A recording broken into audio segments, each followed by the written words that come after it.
Hello friend, जय हिंद। जो भी चैनल पे है चैनल को लाइक करें, सब्सक्राइब करें और पूरा वीडियो देखिएगा, स्किप मत करिएगा। तो हमारा आज का टॉपिक है phenol change the blue litmus to red. Phenol जो है ब्लू लिटमस पेपर को रेड कर देता है। Formation of the stabilize of the hydroxide ion जो है स्टेबलाइज हो जाता है और वो आयन आयन फॉर्मेशन करता है, जिसके कारण जो फिनॉक्साइड आयन बनता है वो फिनॉक्साइड आयन क्या करता है, लिटमस पेपर को रेड कर देता है। तो इसके बारे में हम डिस्कस करने वाले हैं। तो क्या होता है, फिनॉल जो है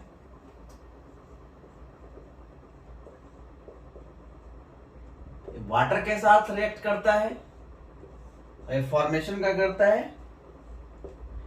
फॉरवर्ड रिएक्शंस होती है, फिनॉक्साइड आयन बनाएगा, फिनॉक्साइड आयन बनता है और प्लस हाइड्रोनियम आयन। तो यहां पे lone pair of electron available है इसके पास फिनॉक्साइड आयन। ये फिनॉक्साइड आयन जो है तो phenol are more basic more weaker. Phenol जो होता है ये मोर वीकर होता है क्योंकि due to OH hydrogen, O और हाइड्रोजन के बीच में बॉन्डिंग होती है, इसके कारण ये बॉन्ड जो होता है मोर पोलर होता है। तो OH बॉन्ड जो होता है क्या होता है, मोर पोलर। और मोर पोलर होने की वजह से ये वीक होता है। वीक फिनॉल जो होता है वीकर एसिड होने की वजह से OH जो बॉन्डिंग होती है मोर पोलर होती है। मोर पोलर होने की वजह से the acidic neutral phenol due to the formation of stable phenoxide ion. जो ये हमारा जो आयन बनता है स्टेबल आयन बनता है, stable phenoxide ion, side ion. Stable phenoxide ion बनने की वजह से ये ब्लू लिटमस पेपर को क्या कर देता है, रेड कर देता है। Blue litmus paper, blue litmus paper को रेड कर देता है। ये होता है इसका फॉर्मेशन। और ये जब ग्रेटर एसिडिक ये जब नेचर का कहते हैं, तो फिनॉल की ग्रेटर एसिडिटी होने की वजह से due to stability of phenoxide ion, due to resonance stabilize. यदि फिनॉक्साइड आयन रिजोनेंस स्टेबलाइज होगा, क्या होगा, रिजोनेंस स्टेबलाइज।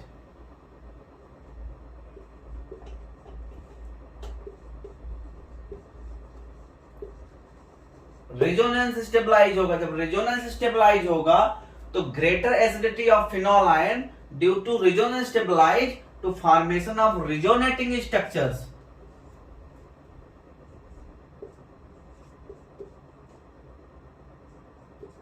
तो रिजोनेटिंग स्ट्रक्चर्स क्या होंगे, लोन पेयर ऑफ इलेक्ट्रॉन यहां और ये वाला बॉन्ड ब्रेक होगा तो रिजोनेटिंग स्ट्रक्चर्स के बनेंगे, रिजोनेंस स्टेबलाइजेशन होगा। रिजोनेंस स्टेबलाइजेशन होने की वजह से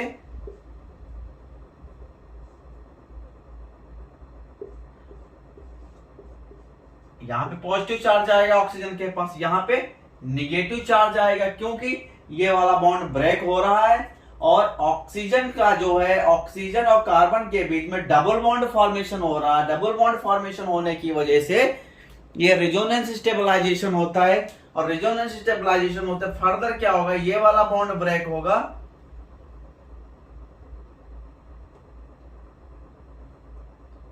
सॉरी ये निगेटिव चार्ज यहां पे, ये वाला बॉन्ड यहां ब्रेक हो जाएगा तो ये वाला डबल बॉन्ड रिंग का फॉर्मेशन हो जाएगा। यहां पे रिंग का डबल बॉन्ड फॉर्मेशन हो जाएगा, इस कार्बन के बीच में डबल बॉन्ड, ये वाला ब्रेक हो गया, यहाँ पे निगेटिव चार्ज आ जाएगा। तो ये हमारा क्या, रिजोनेटिंग स्ट्रक्चर्स बनते हैं।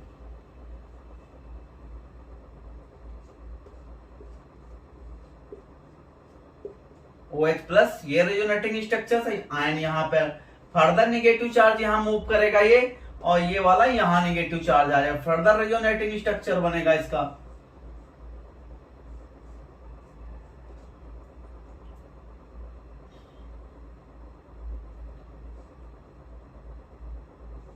ये बन गया।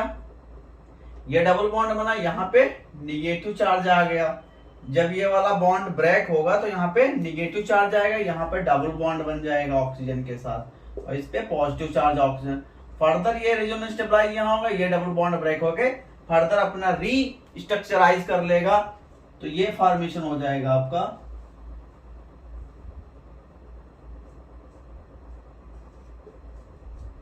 ये रेजोनेटिंग स्ट्रक्चर बन जाते हैं। तो ये रेजोनेंस स्टेबलाइज होता है, टोटल स्ट्रक्चर्स फॉर्मेशन हो जाते हैं, फिफ्थ स्ट्रक्चर बनाते हैं। तो फिनॉक्साइड आयन की वजह से रेजोनेंस स्टेबलाइजेशन होता है, रेजोनेंस स्टेबलाइजेशन।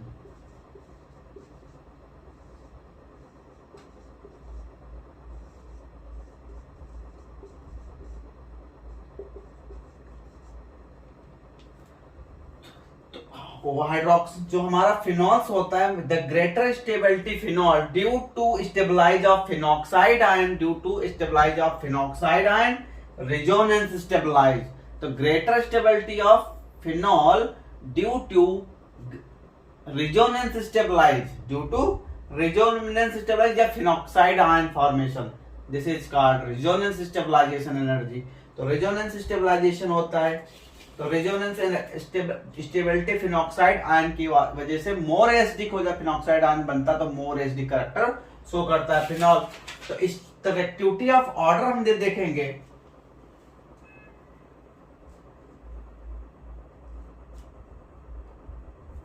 तो ये पहले हम देखते हैं फिनॉल स्टेबल कब होता, अनस्टेबल कब होगा। जब हम स्टेबिलिटी की बात करेंगे, जब भी हमारा हम देखेंगे कि हमारा OROH ग्रुप होगा, मतलब एल्काइल ग्रुप यहाँ पे हो या एराइल ग्रुप हो, कोई भी एनी ग्रुप हो, जब तक ये हाइड्रोजन के साथ बॉन्डिंग बनी रहेगी तो ये क्या बनेगा, स्टेबल होगा।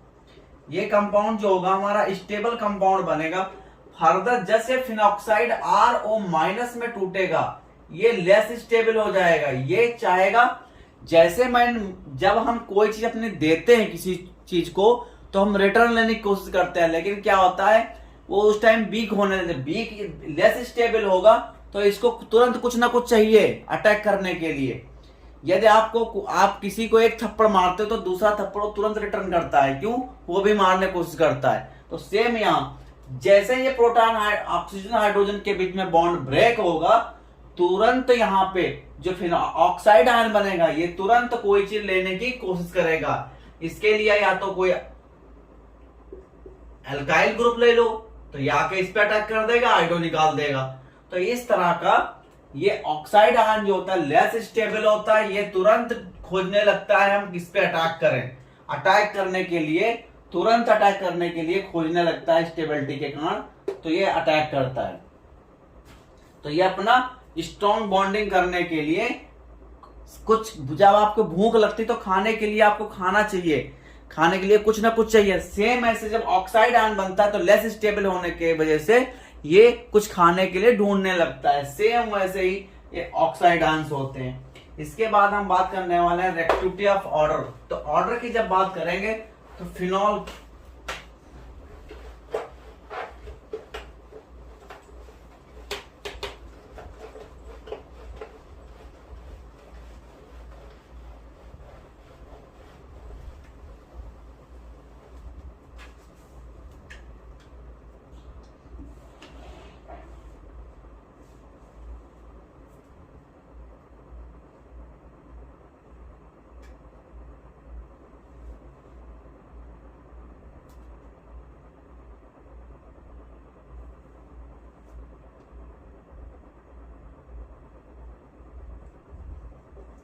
तो के वैल्यू की हम बात करते हैं, अप्रॉक्स पीके वैल्यू।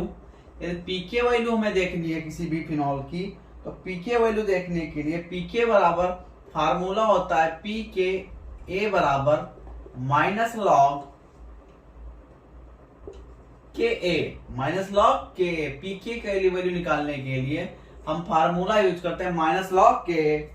माइनस लॉग के ए, यदि हम 10 की पावर -5 टाइम स्ट्रॉन्गर के, ये हम कार्बोक्सिलिक एसिड के लिए लेते हैं, तो ये क्या होगा 5 टाइम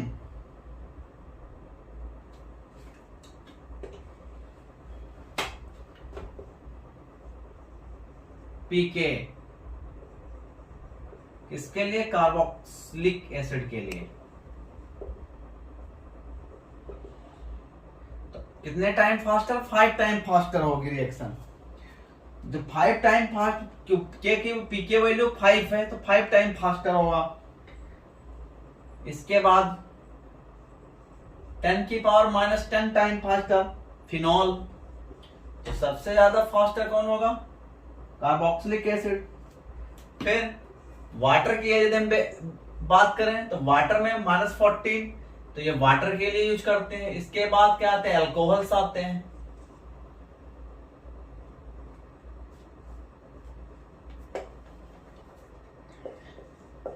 टेन की पावर 18 अल्कोहल के लिए। तो इसमें कार्बोक्सिलिक एसिड 5 टाइम फास्टर है, फिनॉल में 10 टाइम फास्टर, वाटर में 14 टाइम फास्टर, अल्कोहल में 18 टाइम फास्टर होगी। पीके वैल्यू क्या होगी? 18 होगी वाट अल्कोहल्स में। जब हम वाटर की बात करेंगे तो हमारा 14 आएगी। जब हम फिनॉल की बात करेंगे तो हमारे 10 और कार्बोक्सिलिक एसिड में पीके वैल्यू 5 आती है। तो इस तरह हम पीके वैल्यू को डिसाइड करते हैं। तो पीके वैल्यू हम कैसे डिसाइड करते हैं? इसकी पीके वैल्यू जो होगी, ये सबसे ज्यादा किसकी है? अल्कोहल की है। पीके वैल्यू सबसे ज्यादा अल्कोहल, के की वैल्यू एकदम के पे कार्बोक्सिलिक एसिड ग्रेटर देन होगा फिनॉल से, वाटर से, अल्कोहल से। तो हम जब पीके की वैल्यू बात करेंगे तो 8 to 10 टाइम फास्टर होगा। ये 14 ये 18 टाइम फास्टर है। तो 16 टू अल्कोहल की वैल्यू जो आती है 16 to 18, पीके वैल्यू 16 to 18 आती है। और कार्बोक्सिलिक एसिड की 5, फिनॉल्स की 8 to 10 होती है पीके वैल्यू के बीच में आएगी, और हमारी वाटर की 14 होती है और अल्कोहल की 16 to 18 होती है। तो इस तरह हम पीके वैल्यू डिसाइड कर लेते हैं। फिर electron withdrawing group, electron donating group. Effect of substitution of acidic of phenol.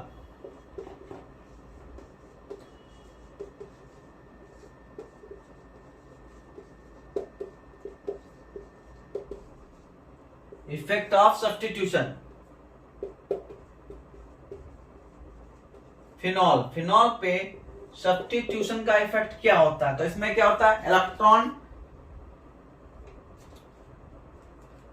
तो हम बात करेंगे पहले इलेक्ट्रॉन विड्रॉइंग ग्रुप। तो electron withdrawing group EWG, electron withdrawing group क्या क्या होते हैं? Nitro, aldehyde, carboxylic acid, cyano. ये हमारे क्या इलेक्ट्रॉन विड्रॉइंग ग्रुप, इनकी वजह से इफेक्ट क्या होता है। और फिर आते हैं electron donating group EDG, electron withdrawing group, electron donating group, electron alkyl amine, di alkyl amine और एल्कोक्सी एक्सेट्रा। तो इनकी वजह से यदि हम बात करें तो जब हम एसिडिटी की बात करेंगे तो किसकी एसिडिटी ज्यादा होगी? यदि इलेक्ट्रॉन विड्रॉइंग ग्रुप लगे तो किसकी वजह से किसकी एसिडिटी ज्यादा होगी? पहला है नाइट्रो, फिर नाइट्रो कार्बोक्सिलिक एसिड, एल्डिहाइड और साइनो। नाइट्रो की लगा होगा तब एसिडिटी पे क्या फिनॉल की इफेक्ट पड़ेगा, एल्डिहाइड लगा तो क्या इफेक्ट पड़ेगा, कार्बोक्सिलिक एसिड लगा तो क्या इफेक्ट पड़ेगा, साइनो लगा तो क्या इफेक्ट पड़ेगा। साथ साथ इलेक्ट्रॉन डोनेटिंग ग्रुप यदि लगे तो क्या है? Alkyl group, methyl, ethyl, propyl, कुछ भी हो सकता है यहाँ पे। फिर अमीन आ जाता है, फिर डाइअल्काइल अमीन लगा या अल्कोक्सी लगा है और एक्सेट्रा। तो इनकी वजह से क्या इफेक्ट पड़ता है सब्स्टिट्यूशन पे, तो आओ देखते हैं। तो पहले हम बात करते हैं इलेक्ट्रॉन विड्रॉइंग ग्रुप।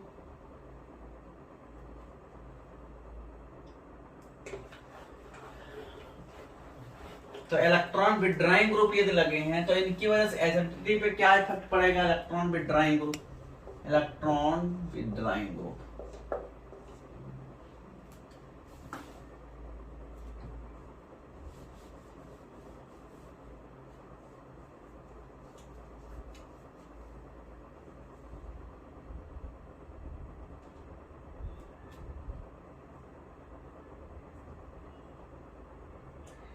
यदि इलेक्ट्रॉन विड्राइंग ग्रुप लगा है तो एसिडिटी जो होगी फिनॉल की स्ट्रेंथ जो होगी वो क्या करती है, इंक्रीज कर जाती है। Increase of acidity, electron withdrawing group यदि प्रेजेंट है तो इलेक्ट्रॉन विड्राइंग ग्रुप प्रेजेंट होने की वजह से, यदि रिंग में इलेक्ट्रॉन विड्राइंग ग्रुप प्रेजेंट है फिनॉल के साथ, तो फिनॉल की एसिडिटी जो होगी वो इंक्रीज कर जाएगी। यदि इलेक्ट्रॉन विड्राइंग ग्रुप लगा तो हमारा एसिडिटी पे कोई भी इफेक्ट नहीं पर डिक्रीज कर जाएगी। ये याद रखना, यदि इलेक्ट्रॉन विड्राइंग ग्रुप लगा तो एसिडिटी क्या होगी, इंक्रीज करेगी। इंक्रीज करेगी। इलेक्ट्रॉन डोनेटिंग ग्रुप है तो क्या करेगी, एसिडिटी डिक्रीज करेगी। Electron withdrawing group acidity increase करेगी, इलेक्ट्रॉन डोनेटिंग ग्रुप है तो एसिडिटी हमारी डिक्रीज करेगी। किसके, फिनॉक्साइड के केस में देखो।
चलो हम बात करते हैं इसमें। इसका नाम हो गया 2, नंबरिंग कर लो रिंग पे, 1 2 3 4 5 6। नंबरिंग किया तो नंबरिंग के हिसाब से देखिए,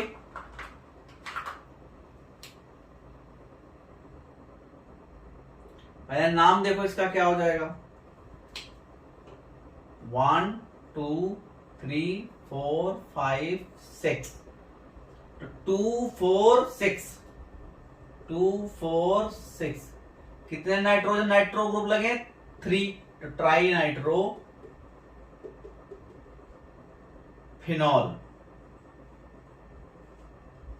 2 4 6 ट्राई नाइट्रो फिनॉल। इसका नाम क्या हो जाएगा, 1 2 3 4 5 6, 2 4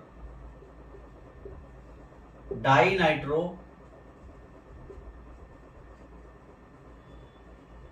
फिनॉल, पैरा नाइट्रोफिनॉल, या इसको हम 4 नाइट्रोफिनॉल भी लिख सकते हैं। ये 2 नाइट्रोफिनॉल,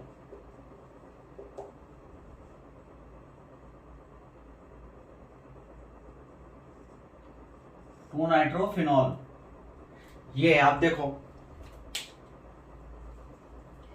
सबसे ज्यादा एसिडिटी इसकी ज्यादा होगी क्योंकि इसमें 3 ग्रुप लगे हैं, तो ये सबसे ज्यादा हमारा एसिडिक फिनॉल होगा।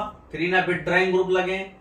Increase of the electron withdrawing group can be increase the acidity of phenol, इसकी सबसे ज्यादा होगी। फिर पैरानाइट्रो की आएगी, फिर अर्थोनाइट्रो। अर्थोनाइट्रो की इसलिए कम होती है जब हमारा इलेक्ट्रॉन विड्राइंग ग्रुप प्रेजेंट है। इलेक्ट्रॉन विड्राइंग ग्रुप पे जब हम नाइट्रेशन करेंगे उस टाइम हमारा जो पैरा पोजीशन पर नाइट्रेशन होगा, नाइट्रोनियम आयन पॉजिटिव चार्ज और ring always contain the negative charge para position can attach the bonding of nitro and ring।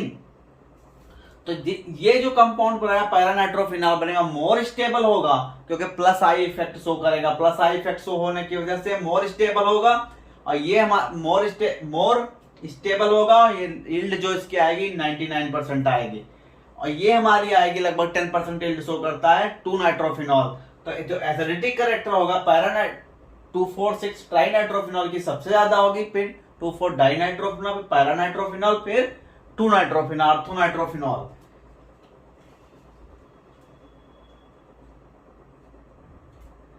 या फिनॉल यहां हम कर लेते हैं।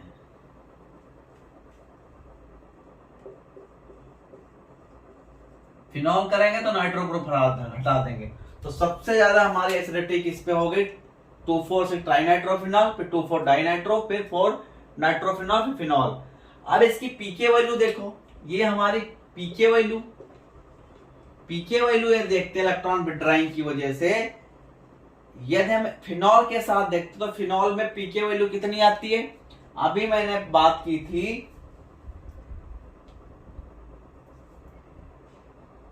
कार्बोक्सिलिक एसिड में हमारी कितनी आती है, 5। फिर उसके बाद हम बढ़ते हैं फिनॉल, 6 to 8 to 10, वाटर की 14 होती है, और फिर अल्कोहल्स में आती है 16 to 18। तो 8 to हमारी जो भी वैल्यू इसकी रहेगी 8 to 10 के बीच में वैल्यू हमारी आएगी, 8 to 10 के बीच में।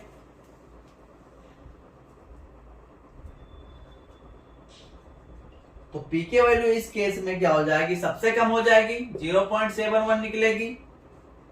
लेस देन किससे होगी, इससे। तो पीके वैल्यू जैसे जैसे एसिडिक कैरेक्टर बढ़ता जाएगा, पीके वैल्यू, और फिनॉल की कितनी हो, 8 to 10 होती है, तो 9.98 पीके वैल्यू।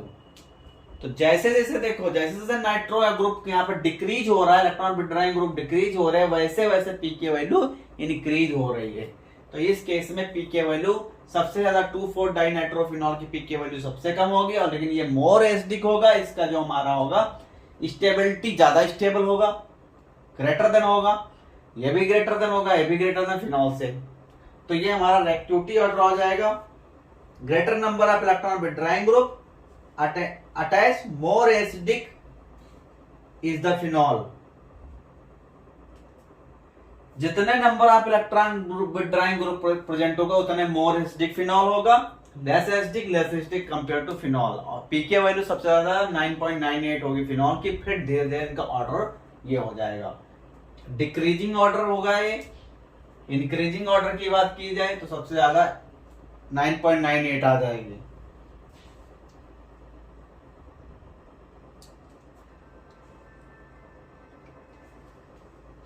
अब इसी में बात करते हैं हम पैरानाइट्रोफिनॉल।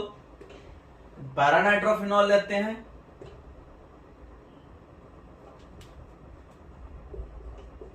पैरानाइट्रोफिनॉल,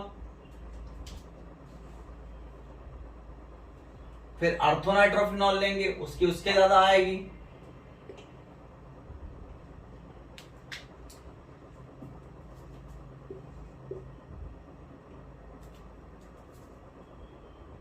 फिर मेटानाइट्रो, और फिर फिनॉल। थर्ड पोजीशन मेटा होती है, सेकंड पोजीशन अर्थो होती है, और फोर्थ पोजीशन जो होती है पैरा पोजीशन होती है। ये याद कर लो ऑर्डर। तो पैरा पोजीशन का जो फिनॉल होगा उसका जैसे हम एसिडिटी ऑर्डर देखेंगे, ये हमारा आ जाता है 7.15।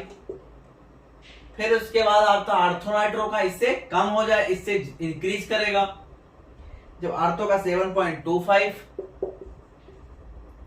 उसके बाद मेटा का उससे ज्यादा हमारा पीके वैल्यू इंक्रीज करेगी 8.40। फिर फिनॉल की, तो ये हमारा एसिडिटी ऑर्डर हो गया। अब हम देखेंगे पीके वैल्यू का क्या इफेक्ट पड़ता है। इलेक्ट्रॉन विड्राइंग ग्रुप लग गए, अब यदि इलेक्ट्रॉन डोनेटिंग ग्रुप लगाते तब इफेक्ट क्या पड़ता है, उसके बारे में डिस्कस करते हैं। तो यहां पे electron donating group, EDG, electron donating group.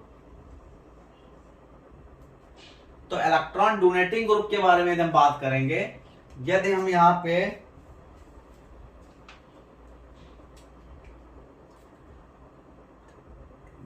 ये देखो इलेक्ट्रॉन विड्राइंग ग्रुप, जैसे जैसे उसमें number of electron withdrawing group increase करेंगे, उसकी एसिडिटी क्या करेगी, इंक्रीज करेगी। और इलेक्ट्रॉन डोनेटिंग ग्रुप में एसिडिटी जब इंक्रीज करेगी, डिक्रीज करेगी, क्योंकि जैसे जैसे इलेक्ट्रॉन विड्राइंग ग्रुप बढ़ेंगे एसिडिटी डिक्रीज करेगी।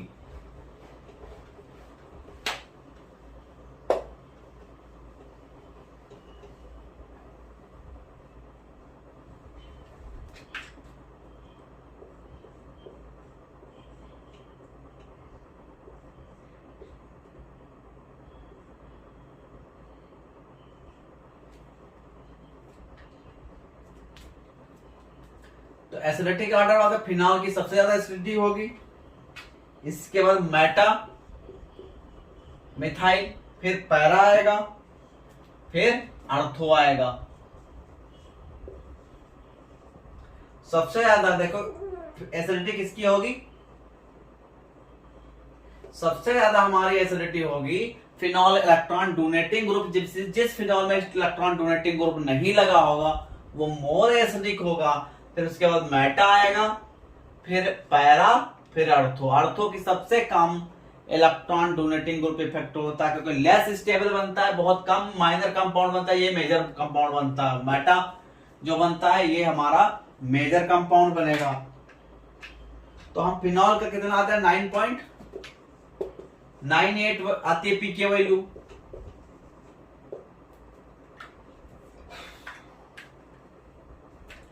मेटा थी 10.08,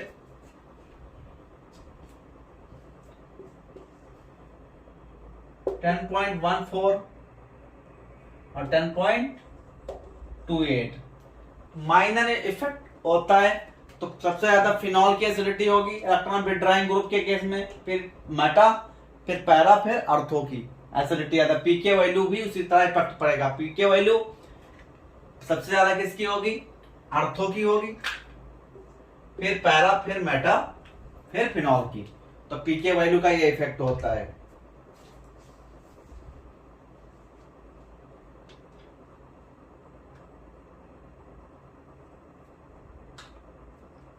अब हम बात करने वाले हैं reaction with iron, reaction of hydroxide ion पे जब रिएक्शन कराते हैं तो इस पर इफेक्ट क्या पड़ता है।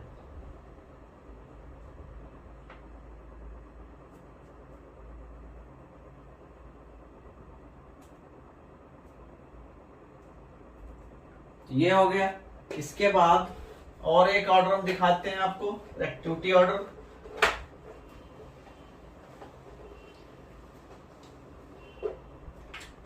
एक्टिविटी ऑर्डर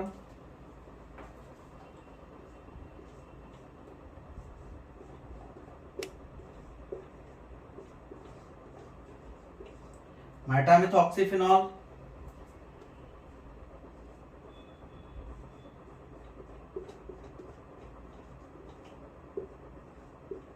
ये भी इलेक्ट्रॉन विथड्राइंग ग्रुप, ये भी इलेक्ट्रॉन विथड्राइंग ग्रुप।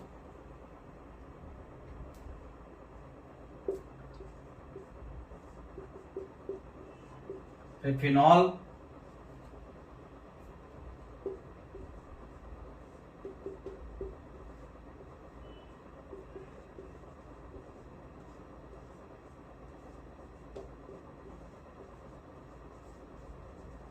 अर्थोमिथॉक्सीफिनॉल।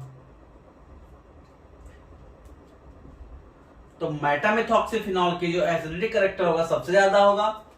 फिर अमीन का सबसे ज्यादा जो हमारा एसिडिटिक ऑर्डर होगा सबसे ज्यादा मेटामिथॉक्सी फिनॉल का सबसे ज्यादा एसिडिक करेक्टर होगा। फिर मेटा अमीनो फिनॉल का सबसे ज्यादा होगा, फिनॉल आएगा। फिर अर्थोफिनॉल, अर्थोमिथॉक्सीफिनॉल और पैरामिथॉक्सीफिनॉल। ये एसिडिक करेक्टर हो जाता है इनका। यदि वैल्यू की बात की जाए तो पीके वैल्यू 9.65, 9.87, 9.98 फिनॉल की, इसकी 10 हो जाती है, इसकी 10.21। ऑर्डर देखें तो पैरामिथॉक्सीफिनॉल का पीके वैल्यू सबसे ज्यादा है, फिर अर्थो, फिर फिनॉल, फिर अमीनो की और फिर इसकी। तो पीके वैल्यू ये आ जाती है इनकी। अब हम बात करते हैं आयरन क्लोराइड हम फिनॉल में ऐड करते हैं तो हमारा क्या कंपाउंड बनता है, आयरन फिनॉक्साइड फॉर्मेशन होता है। तो आयरन उसका इफेक्ट क्या पड़ता है आइए देखते हैं, एक बार नोट कर लीजिए ऑर्डर।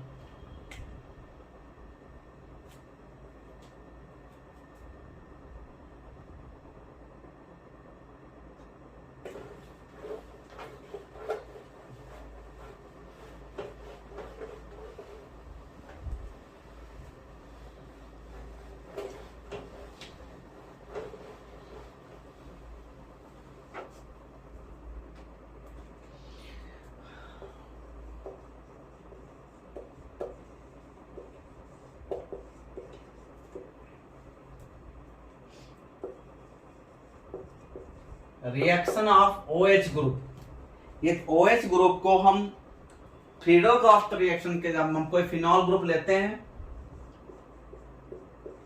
फिनॉल को यदि हम आयरन क्लोराइड FeCl3 की प्रेजेंस में रिएक्शन कराते हैं, तो FeCl क्लोरीन कितने 3 मॉलिक्यूल, 3 मॉलिक्यूल फिनॉल लेंगे और रिएक्शन कराएंगे तो क्या बन जाएगा,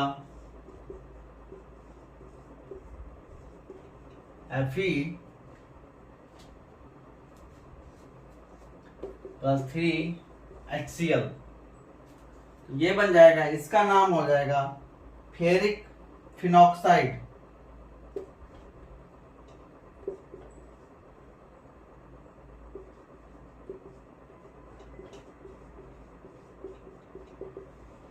phenoxide violet colour, violet complex बनाते हैं, वायलेट कॉम्प्लेक्स बनता है फिनॉक्साइड आयन। जब फिनॉल को हम फिनॉक्साइड के साथ रिएक्शन कराते हैं तो वायलेट फिनॉक्साइड आयन बनते हैं, डिफरेंट। इसका हम एसिटाइलेशन कराते हैं, फिनॉल का क्या कराते हैं, एसिटाइलेशन।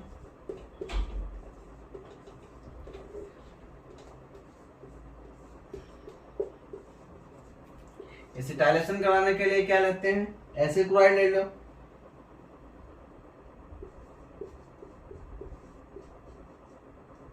एसिटिल क्लोराइड के साथ रिएक्शन कराएंगे, OCO(CH3),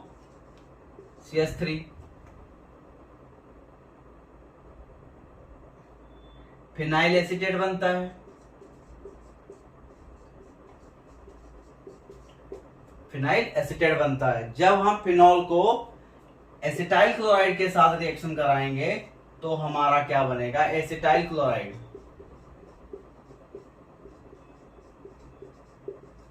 एसिटाइल क्लोराइड के साथ रिएक्शन कराएंगे, किसके साथ कराएंगे, इन प्रेजेंस ऑफ pyridine, तो हमारा फिनाइल एसीटेट बनेगा। इस तरह फॉर्मेशन करते हैं। इसके बाद अगला हम रिएक्शन जो हम डिस्कस करने वाले हैं, फ्राइज रीअरेंजमेंट। अब हम अगला डिस्कस करेंगे फ्राइज रीअरेंजमेंट हम कैसे करते हैं, फ्राइज रीअरेंजमेंट। तो अगला जो हमारा वीडियो हम बनाएंगे फ्राइज रीअरेंजमेंट, इस पे बनाएंगे। Thanks for watching this video. जो भी है चैनल को लाइक करें, सब्सक्राइब करते रहिए और नए नए मैं आपके सामने वीडियो लाता रहूंगा। धन्यवाद।